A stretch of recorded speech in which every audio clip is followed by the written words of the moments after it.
Steve Wiltfong. And Steve, it is hard to undersell what this commitment of Williams Nwaneri means for Eli Drinkwitz and the Missouri Tigers. I mean, he's the highest ranked defensive commit in Mizzou history.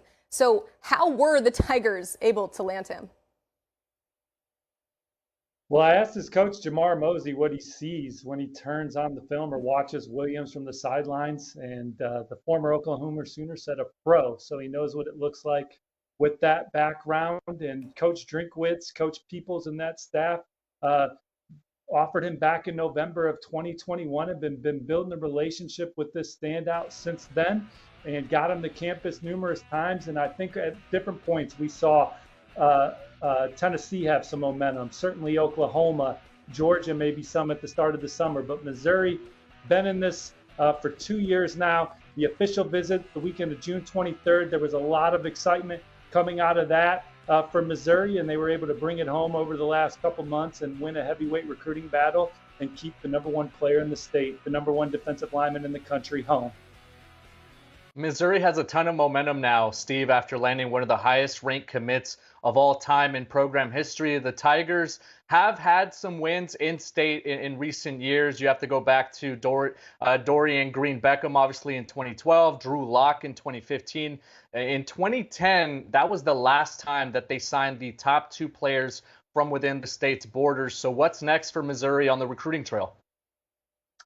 Well, you kind of alluded to it a minute ago, but 5-star receiver Ryan Wingo is now target numero uno. They were target numero uno A and B, but now Williams Nwaneri is off the board. It's all in on Ryan Wingo. I talked to his family recently. They told me that they had 11 visits on the schedule for this fall to go see games, to take more official visits. But talking to a source close to that recruitment on Sunday, this one might end sooner rather than later. My crystal ball's on Texas, but I think we're in the countdown to me joining Alan True on Mizzou here in the near future if this buzz continues to maneuver or move in the fashion that it's moving. So like the way that's shaping up for Missouri as well. He took an official visit to campus the same weekend that Williams Nwaneri did.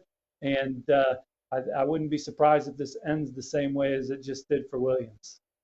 Another reminder, Williams Nwaneri will be joining our show live here in just a few minutes. But Steve, we mentioned this in the headlines. LSU landing a 5-star wide receiver, DeCorian Moore, out of Duncanville, Texas. Now, if that sounds familiar, Duncanville is home of 5-star Colin Simmons, who did not select LSU last week. So with Moore now in the fold, what's next for the Tigers in 2025? Well, after 2024 receiver Jeremiah Smith, DeCorian Moore has been my favorite receiver that I saw on the camp circuit this spring and summer in person. And now that they have arguably the best receiver in the country in the fold, he's number 2 in our rankings at 24/7 Sports. They go out and try and get the best quarterback in the country, Emily and Blair, and they're at or near the top for our top 2 guys. You got Bryce Underwood out of Belleville, Michigan, and you have George McIntyre out of Brentwood Academy in Tennessee, not far from that studio Emily's sitting in right now. And I think with Underwood, they're battling Michigan. And with McIntyre, they're battling Tennessee and Alabama. Michigan's also in that one. There's been times where I've really loved LSU's position for Underwood. I think Michigan has made up ground over the spring and summer. And then with McIntyre, he's going to take some game visits this fall. And then I wouldn't be surprised if he made a decision at the end of the season. Got a couple crystal balls in. I think Harlem Berry, the #1 running back in the 24/7 Sports composite, I like where LSU stands with him. I logged the 24/7 Sports crystal ball for LSU today for in-state offensive lineman Devin Harper. And beyond those names, you have another in-state running back, James Simon, they're in great position for. They're battling Texas A&M for Jabori Antoine, who's the #1 player in the state in the 24/7 Sports rankings, a cornerback there. And then Keelan Moses, I like where they stand for the in-state linebacker out of University Lab, just a stone's throw away from LSU's campus and football stadium.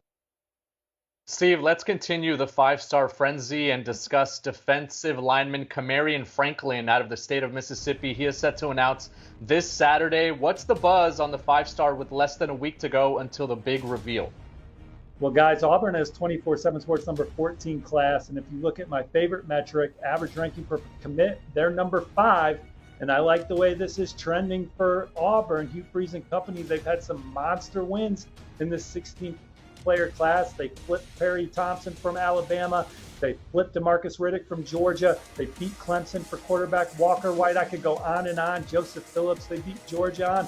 Kamarion Franklin would be another monster win for them. You know, he's got a great relationship with defensive line coach Jeremy Garrett, who's from Mississippi. He likes the Mississippi ties that Hugh Freeze has. And he's got that official visit coming up in the fall. Has enjoyed several visits to the Plains. Now, Miami's lurking. They're trying to have a big August. They picked up some commits recently, so don't sleep on the Hurricanes. Florida State, Tennessee, and Ole Miss rounding out the top 5. But I like Auburn here right now as I talk to you guys today for Kamarion Franklin, while also keeping a close eye on Miami. With the 5-star safety KJ Bolden off the board, it now turns to the 4-star in Zaquan Patterson. He is the highest ranked uncommitted safety in the cycle, so a lot of people in hot pursuit of him. What's the latest in his recruitment? Well, Miami's a program that's always been a mainstay with him. They've had him on campus a bunch. I think he wants to see how they look this season, a program that's rising with him, or maybe a program that's not necessarily rising but hasn't been talked about as much as Michigan. Been there a couple times this summer, including the barbecue at the Big House. I think he loves the staff, the program, the way they develop players. They're playing for national championships.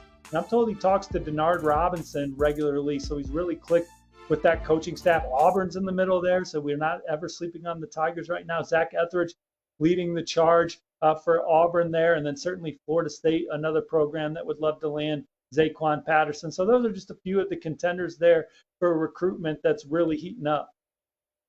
We love talking quarterback dominoes, Steve, on this show, and the quarterback dominoes in the 2025 class have already began to tumble. Over the weekend, you put in a crystal ball for Purdue to land top 24/7 quarterback Sawyer Anderson out of Dallas, Texas. 25 offers already, so a bunch of schools in the picture. But what has you leaning Boilermakers for the talented quarterback? Well, he had an incredible visit to Purdue this summer. When he arrived at their football facility, 20 coaches were there to meet him and his family, show him that he was their number one target at the position. He loved the energy from the staff, has a great relationship with Graham Harrell, Coach Dagey, Coach Keene, the offense, the track record of those guys, the academic factor. He's going to commit somewhere on Tuesday. This is setting up for Purdue to land another talented Texas quarterback after scoring top 247 quarterback Marcus Davila in the 2024 cycle. Hey, that state's been great to Purdue under center. Little Drew Brees action. They're trying to rekindle the magic down there with these Texas signal callers. Oh, poor kid, though. He's always going to have that on him, though. Are you the next Drew Brees? That is a lot of expectations. Steve, you caught up with head coach of the 5th-ranked team in the 2024 cycle. That is Florida State's Mike Norvell. He told you that said class was, quote, championship caliber. I love that. What else stood out from that conversation? Well, he thinks it's an explosive class. Now, he wasn't able to talk about any player specifically because they haven't signed a national letter of intent yet. But the one thing that he talked about is like, look, when he first got there, they were selling a vision. Now guys can watch Florida State football. They saw the 10 wins, top 10 offense, top 15 defense. Only 3 programs in college football had that moniker last year alongside Georgia and Ohio State. So they're not selling a vision anymore. Guys can see it on the field. They can visualize themselves being part of the game, and they can help take this program, take that next step. And then another thing that he said that really stood out was Georgia. That's where 7 players in their class are committed. That's home state for them. They treat it just the same as they treat the Sunshine State. They invest the same amount of hours film watching, relationship building in the Sunshine State. So that's really paying off for them as well.